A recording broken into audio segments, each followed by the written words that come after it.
sound all too familiar to many Syrians as the war enters its 8th year. The concern in Idlib province is just how large the scale of the death and devastation could be.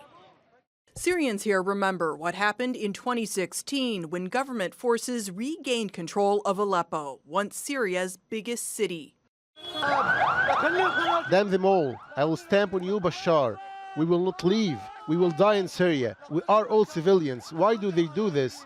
Damn America, damn the Arab League, damn the Security Council.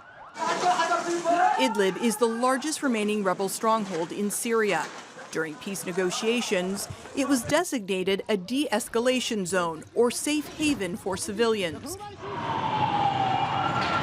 has been anything but. Since the government began its offensive in October to recapture the province, civilians have been killed in increasing numbers. One of the latest attacks was a car bomb explosion on Monday, killing at least 30 people. In the last week alone, the Turkish human rights group IHH says more than 100,000 people have been forced from their homes.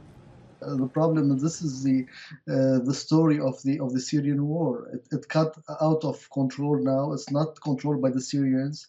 It's basically part of a more regional agreement, and the civilians are the first one to pay.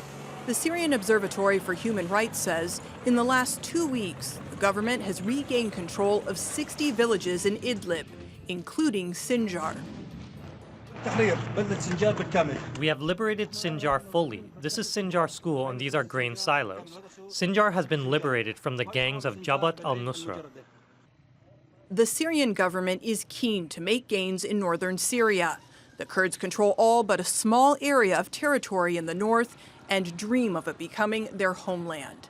They're also hoping for a seat at the negotiating table during Russian-sponsored peace talks later this month.